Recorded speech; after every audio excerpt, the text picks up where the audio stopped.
seorang bapak ketemu anak perempuannya sudah sebesar Mbak Nikmah. Kemudian bapaknya menciumi, boleh enggak? Ya, boleh kan? Enggak perlu dibahas itu, gitu loh. Malah itu sunnah. Jadi mencium itu merupakan perbuatan yang mengekspresikan rasa suka, rasa cinta.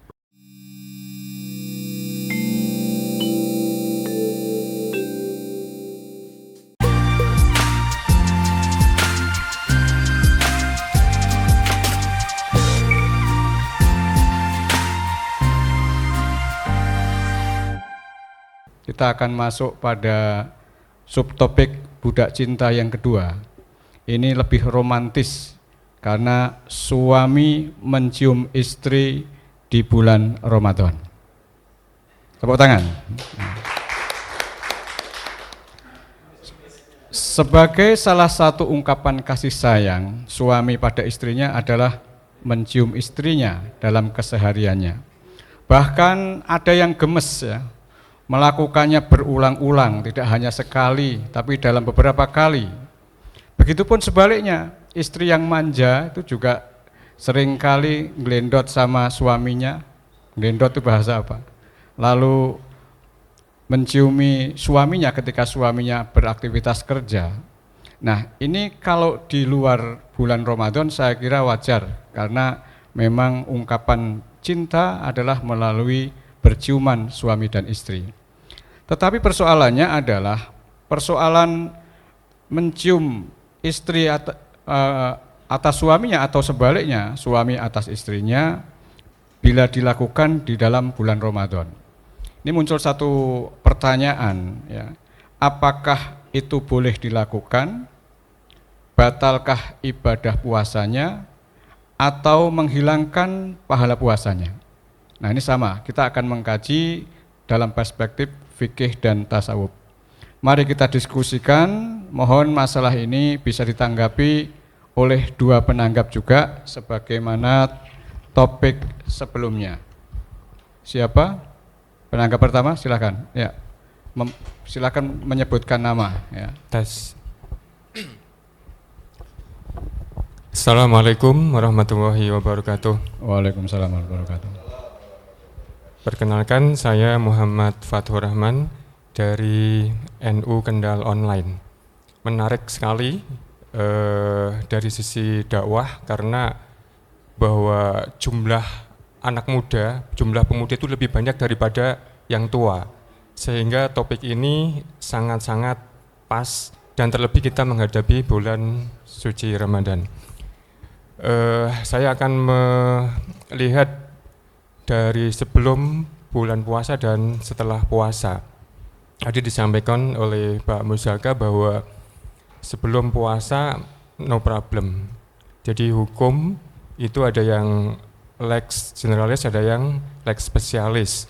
Jadi banyak keutamaan hadis Nabi bahwa mencium, memegang, menyisir itu juga banyak sekali pahalanya. Bahkan bisa dikatakan lebih mudah pahala perempuan daripada laki-laki, karena perempuan dengan menyiapkan, menyisir, mencium itu berlipat ganda dibandingkan laki-laki harus bertempur, berperang dan sebagainya. Apalagi di bulan suci Ramadan, bahwa itu terlebih kalau cuma sekali di bulan biasa pahalanya 1, tetapi kalau di bulan Ramadan pahalanya justru berlipat ganda. Jadi harus diulang-ulang, kata Pak Mantap. Kis. Jangan kan nyebut Kis karena ini topiknya berciuman Pak Kis. Bahasa Inggrisnya gitu ya. Kalau sebelum bulan Ramadan ini terlebih orang yang menikah, karena kata Abah boleh juga menikah di bulan Ramadan. Nah, kalau menikahnya di bulan Ramadan mungkin sudah akan adaptasi dengan bulan Ramadan. Tapi kalau menikahnya di bulan Sa'ban di pertengahan ini, kemudian kan sudah masuk bulan madu.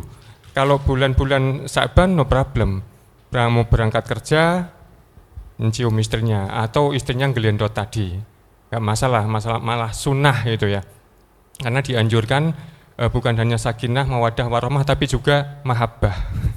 ada rasa cinta di keluarga itu.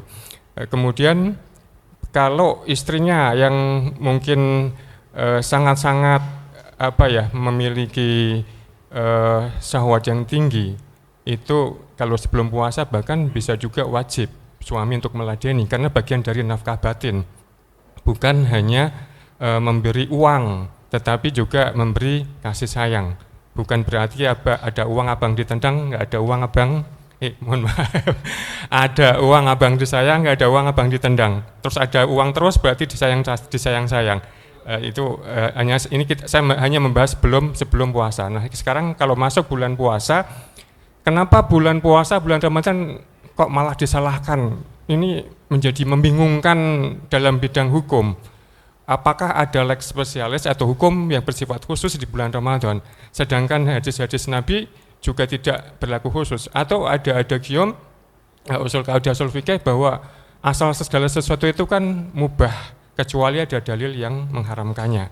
Nah, ada hadis yang diriwayatkan oleh Sayyidatina Aisyah radhiyallahu anha bahwa Rasulullah pernah mencium istrinya pada bulan suci Ramadan.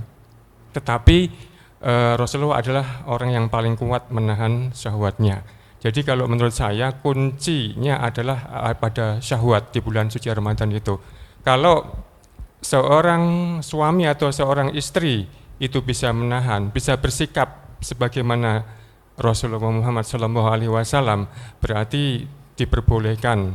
Mungkin hadis-hadis yang mengutamakan hubungan baik, kasih sayang antara suami istri itu juga tetap dilaksanakan, tapi tidak sampai menjurus pada hal-hal yang berhubungan badan.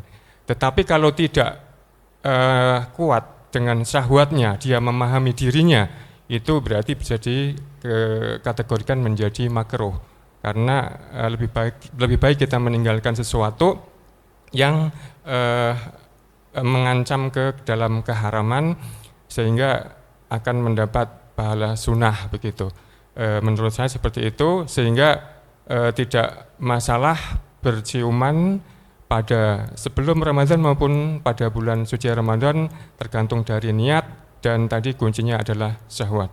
Demikian. Saya potong. Kalau itu terjadi misalnya pada pasangan pengantin baru, ya. Kalau ciuman kan pasti stromnya itu masih tinggi, tegangannya masih tinggi. Itu kan sangat sulit untuk dibendung. Nah, itu bagaimana misalnya pasangan manten muda, pengantin baru itu berciuman, bercumbu sementara di bulan Ramadan itu menurut Pak Fatur Rahman bagaimana? Ya tadi kuncinya adalah di syahwat tadi, pengendalian syahwat. Karena memang tadi di awal saya sampaikan contohnya adalah nikah di bulan Sya'ban, punya waktu setengah bulan madu. Tetapi masuk ke bulan Ramadan, dia masih terbiasa dengan seperti itu. Tetapi kuncinya adalah syahwat tadi. Kalau saran saya, karena pernah muda, itu pakai jam-jam tertentu lah. Karena sebetulnya kan yang berhubungan itu tidak dilarang pada malam harinya, sehingga memanfaatkan waktu dengan sebaik-baiknya, manajemen waktu, dan bahkan dilipat gandakan. Demikian. Assalamualaikum. Iya, terima kasih. Ini menarik sekali apa yang disampaikan Ustadz Fathur Rahman. Mohon penanggap kedua ini Pak Yai Keswanto ya, tapi boleh memperkenalkan diri. Silakan Yai.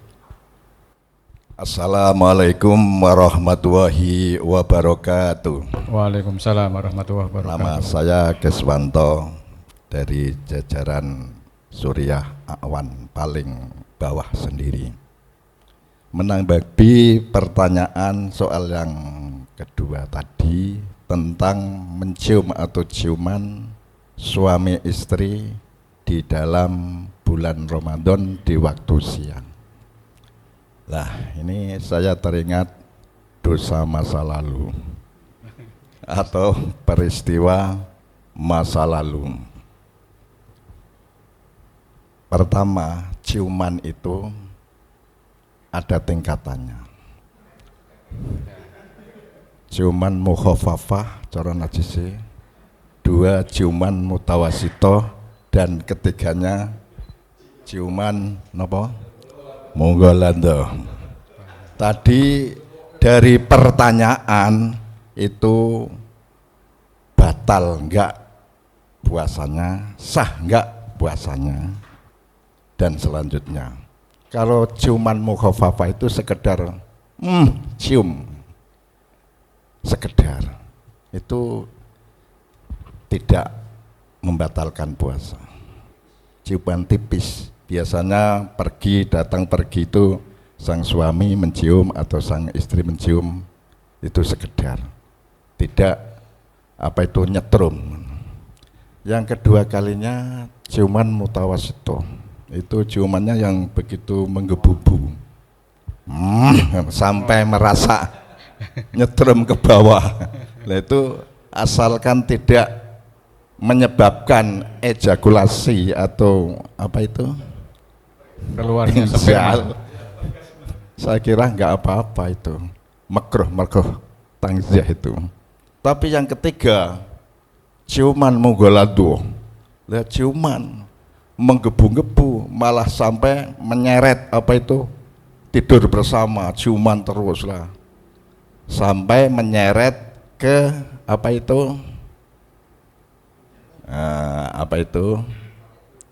bersetubuh.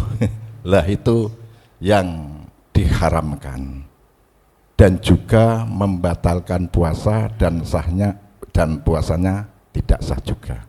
Begitulah.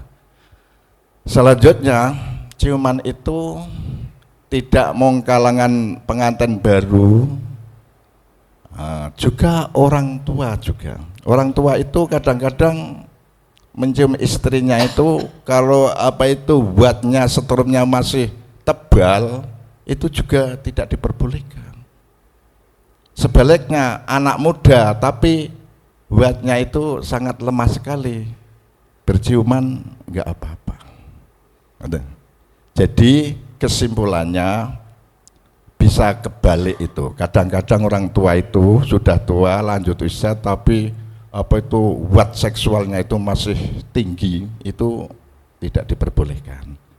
Walaupun masih muda tapi buat seksualnya itu lemah, seakan-akan mencium itu tidak terasa lebih mesra atau gariah, itu saya kira enggak apa-apa. Yang penting ciuman itu tingkatannya ada 3 tadi, yang menyeret ke sampai ke senggama itu tidak diperbolehkan dan bisa membatalkan puasa, juga tidak mengesahkan tidak sah puasanya. Begitulah tanggapan dari saya. Saya potong ya. Saran panjenengan terhadap ini pasangan-pasangan muda, apakah diminta tetap untuk berciuman selama di bulan Ramadan siang hari atau menghindar lebih baiknya itu? Bagaimana ya? Kalau bisa menghindar, kalau tidak mampu ya tetap ciuman, asalkan tidak sampai ke munggolado saja itu. Mukhafafah saja cukup. Tapi kalau enggak dicium, gimana rasanya, ketagihan kan, cium tapi asalkan, apalagi nek nyiumin munggolado sampai geragap-geragap itu, wah bahaya lagi itu. Nah, demikian dari saya. Semoga bisa dipahami. Assalamualaikum warahmatullahi wabarakatuh. Waalaikumsalam warahmatullahi wabarakatuh. Matur nuwun ya Ikis. Jadi ada sedikit perbedaan yang nanti Abah Daniel akan menyelaraskan. Kalau ya Ikis ini malah agak unik ini. Jadi ciuman kok diklasifikasi menjadi 3 kelas sebagaimana najis ini. Ada ciuman mukhafafah, ada ciuman mutawasitoh, ada ciuman mughaladoh ini. Ini baru dengar ini, mungkin pemirsa di rumah akan bertanya-tanya atau akan komen ini, kok ada istilah baru ini. Nah, oleh karena itu Abah Daniel Royan mohon tanggapannya, mungkin ada penegasan terkait dengan aktivitas suami istri di bulan Ramadan, mungkin kalau malam hari bagaimana, kemudian siang hari bagaimana, karena saya membaca satu takwil atau tafsir dari hadis yang terkait dengan mencium istri, Nabi melakukan mencium istrinya pada bulan Ramadan, ini kan Nabi kan berbeda dengan kita. Kalau Nabi jelas orang yang paling kuat untuk menahan syahwatnya. Sementara manusia pada umumnya kan tidak sangat kuat menahan syahwatnya. Nah ini mohon nanti bisa dijelaskan juga tip-tipnya Abah, supaya bulan Ramadan ini pasangan suami istri tetap mendapatkan pahala puasa dan tidak batal puasanya. Monggo Abah Yai Daniel dipersilahkan. Terima kasih. Kita membahas al-qiblatu, berciuman ya, atau takbil. Jadi kalau membaca qabul nikah itu yang betul kan qabil tu nikahaha, ojo qob tasdid, qabal tu itu artinya saya mencium. Nah mencium itu banyak hal ya. Boleh apa enggak boleh itu tergantung siapa mencium siapa gitu loh. Seorang kakek seumuran saya ketemu cucunya perempuan dicium kan enggak apa-apa. Itu malah sunnah itu. Ya kan? Seorang bapak ketemu anak perempuannya sudah sebesar Mbak Nikmah. Kemudian bapaknya menciumi, boleh enggak? Ya, boleh kan? Enggak perlu dibahas itu, gitu. Malah itu sunnah. Jadi mencium itu merupakan perbuatan yang mengekspresikan rasa suka, rasa cinta.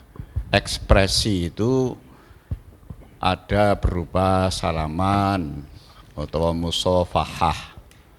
Ada juga yang namanya mu'anaqah, yang arti seharusnya kan berangkulan, tapi di Indonesia kan menjadi cipiki gitu loh. Ya, mengadu pipi itu juga kategori ciuman gitu loh. Nah, di dalam ilmu fikih ada klasifikasi najasatun mukhaffafatun. Yang kedua najasatun mutawassitatun, yang ketiga najasatun mughalladzatun. Kemudian oleh ulama klasifikasi ini dipindah kepada aurat. Aurat ini ada namanya aurat mukhaffafah. Melihat wajah perempuan, rambut perempuan, gigi gingsul, dilihat ketika tersenyum, itu juga aurat apa? Mukhaffafah. Nah, kalau dadanya, susunya yang indah, budel India yang indah, itu mutawassithah. Kalau kubul dan dubur itu aurat mughalladzah gitu. Itu ada itu, ya kan? Nah, kemudian merembet lagi ke persoalan perbuatan-perbuatan seperti memegang, itu juga ada yang mukhaffafah, ada yang mutawassithah, ada yang mughalladzah. Memegang susu gemes, itu kan mughalladzah gitu lah kira-kira kan. Tapi kalau menyolek tok itu, halo, itu kan namanya apa? Mukhaffafah. Nah sekarang ini oleh Pak Kiswanto, ciuman itu juga ada yang mutawassithah, ketemu pipi dan pipi gitu loh. Atau di jidat gitu. Ada yang mutawassithah, muah ana muah iki lho, mime iki rada tafkhim muah nggih iki sing hafal Mbak Nik iki muah iki napa iki ya. Malah kadang-kadang kalau dari jarak jauh itu pakai gini lho, muah wah hebat nih ya. Itu ada yang mughalladzah sampai memegang lehernya pasangan di tahammul itu ya apa namanya, metel itu bahasa Jawa, bahasa Indonesia apa, menekankan ya, jadi mengadu bibir sampai menggigit-gigit gitu. Sampai ilate barang Wah, itu yang dimaksud Pak Keswanto apa namanya? Nganti idune barang disedot meniki. Ki jenenge maghrum. Maghrum ki sekolah gharam. Maghrum. Wong sing kedanan cara Jawane ya. Tergila-gila gitu. Nah, itu kategori tadi. Ya. Jadi membuat itu ya ada yang boleh, ada yang tidak gitu. Ya. Terus tergantung kepada siapa dan siapa. Kalau menurut itu Mas Fatkur kan ada lex spesialis, ada lex generalis gitu. Nah, di hukum fikih itu ada juga yang lex itu. Lex spesialis itu hukum tertentu. Ada yang tertentu karena waktu, ada yang tertentu karena tempat. Ya. Yang tertentu karena waktu yaitu melakukan sesuatu hal di dalam bulan Ramadan. Maka hukumnya akan berbeda dengan dilakukan di luar bulan Ramadan. Yang terkait dengan tempat yaitu melakukan di tanah haram. Itu berbeda dengan melakukan di luar tanah haram. Melakukan di dalam masjid berbeda dengan melakukannya di luar masjid. Lex spesialis artinya di dalam bulan Ramadan. Kaitannya tingkat hukumnya berbeda. Jadi hukum itu kan bisa naik turun gitu loh. Ya. Mubah bisa menjadi makruh, makruh bisa menjadi haram. Bisa nanti makruh turun ke haram turun menjadi makruh tahrim. Makruh tahrim turun kepada makruh. Makruh kepada makruh tanzih. Terus yang paling bawah mubah. Itu bisa, hukum itu kadang-kadang berlaku fluktuatif gitu. Ya kan? Merokok itu makruh, tapi kalau di dalam masjid menjadi haram gitu. Suami mencium istri itu baik, bagus, sunnah. Kalau ciumannya mughaladhah di muka umum, Gimana? ya nggak boleh dong. Boleh. Cakot-cakotan kok neng latar didelok wong kan. Nggak boleh kan? Jadi sesuatu yang boleh menjadi tidak boleh ketika terjadi berlebihan, israf. Ya, israf itu apa? Coba kita lihat ayat Quran, kulu washrabu. Kemudian apa terusnya? Makan silakan, minum silakan, jangan berlebihan. Gitu kan? Berarti bisa dianalogikan, silahkan suami istri berciuman, tapi jangan berlebihan. Gitu kan? Silakan kamu suami menjima istrimu, si istri minta dijima suamimu, jangan berlebihan. Ngerti nggak yang berlebihan itu? Yang abnormal. Ya, apa sih kira-kira? Ya terlalu porno, nggak bisa menerangkan saya itu. Ya. Nah, kira-kira itu. Jadi tidak boleh israf itu. Berciuman juga begitu, gitu loh. Kemudian berciuman itu nanti Pak Kes kan mughaladhah. Lah mughaladhah itu tadi kan sampai adu bibir, sampai cakot-cakotan. Lah kemudian ada lagi mencium apanya? Kan bukan hanya mencium pipinya. Ada juga yang mencium susunya, mencium alat vitalnya juga ada itu. Ada. Jadi Pak Kes belum menerangkan secara rinci yang mughaladhah itu apa saja.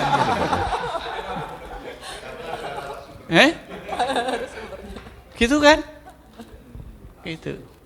Karena selera seorang lelaki kepada istrinya itu, ada yang suka mencium kupingnya, ada yang suka mencium lehernya, ada juga yang nggak marem kalau nggak mencium anunya, itu kan nyamari itu.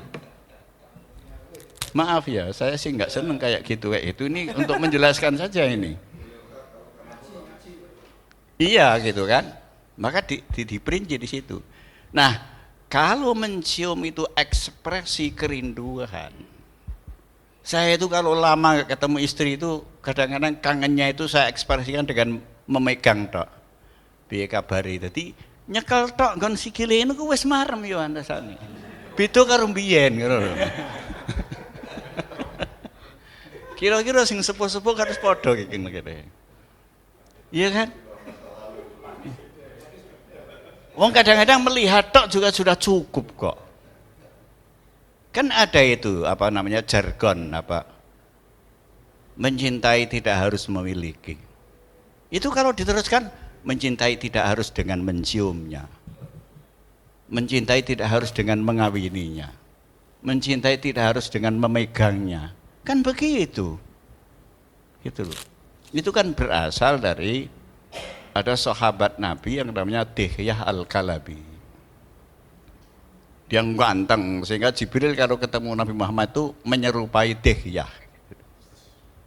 Ya, dia punya pacar. Jadi pacaran itu namanya Sofia.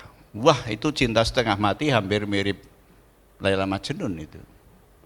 Tapi ketika Sofia itu salah satu dari wanita kaum kabilah yang kuat yang ingin Nabi mengislamkan kaum itu, tidak ada jalan lain untuk mengislamkan mereka kecuali dengan mengawini Sofia. Allah Ta'ala memberikan wahyu kepada Nabi Muhammad supaya mengawini Sofia. Maka Nabi Muhammad memanggil Dihyah, Dihyah, saya diperintah Allah Ta'ala untuk mengawini Sofia. Itu kan pacarmu. Jawabannya silahkan ya Rasulullah. Ya, karena ini engkau yang menghendaki, saya harus mengalah. Biarlah Sofia menjadi istri engkau ya Rasulullah. Meskipun saya mencintainya, saya tetap mencintainya meskipun tidak memilikinya. Terus sekarang menjadi jargon, itu kan ceritanya dari situ. Paham tak? Nah, ternyata berasal dari Nabi itu. Jadi maka apa namanya, ekspresi, hanya sebuah ekspresi, kemudian suami mencium istri pada bulan puasa yang enggak apa-apa, tapi yang mukhafafah kata Pak Gis gitu ya. Kalau yang mutawasito atau mirip muwalladhah itu nanti di tengah-tengah ya. Kalau sama suami istri itu bisa haram kalau menjijikkan di muka umum. Kalau tidak menjijikkan, ya tengah-tengah. Kalau mau mubah kok puasa, kalaupun dilarang kok nyata-nyata secara fikih tidak membatalkan. Jadi ada dua hukum, haram, mubah. Terus bagaimana? Hukumnya berubah menjadi hukum yang di tengah. Gitu loh. Di pertentangan antara mubah dan haram menjadi di tengah. Namanya makruh. Maka proses hukum berpindah dari haram ke makruh atau dari mubah ke makruh itu namanya khuruj minal khilaf. Khuruj itu keluar, solusi, khilaf itu pertentangan antara dua hukum yang berlawanan. Maka diambil jalan tengah, kalau dalam bahasa Inggris namanya win-win solution. Jadi bahasa Arabnya khuruj minal khilaf, bahasa Inggrisnya win-win solution. Ya wis poso-poso ambung-ambungan makruh. Kecuali yang jadi likulli hukmin istisnaun, setiap hukum ada pengecualian. Kecuali hanya ekspresi kangen tok. Tapi sebaiknya jangan. Nah, sesuatu yang boleh sebaiknya jangan, boleh tapi sebaiknya jangan. Iki namanya khilaful aula. Khilaf itu bertolak belakang, aulaki utama, tidak utama. Nah, utamanya apa? Jangan. Engkau ngenteni bar maghrib gitu loh. Jadi pasca maghrib ini nanti ada sifat yang dendam. Dendam minum, dendam makan, dendam nyium gitu loh. Lah engkau bar maghrib ciuman yang mughaladhah enggak apa-apa gitu. Terima kasih. Terima kasih Abah Daniel, luar biasa. Ya, saya kira ini sangat menarik untuk kita ketahui karena ada hal-hal yang tidak kita sangka, tidak kita duga. Kita bisa belajar banyak dari Abah Daniel Royan terkait dengan tadi mencium ya, istri mencium suami atau suami mencium istrinya. Tetapi hati-hati kalau sedang berpuasa Ramadan. Subtopik yang kedua ini akan segera kita sudahi. Kita akan masuk pada subtopik yang ketiga,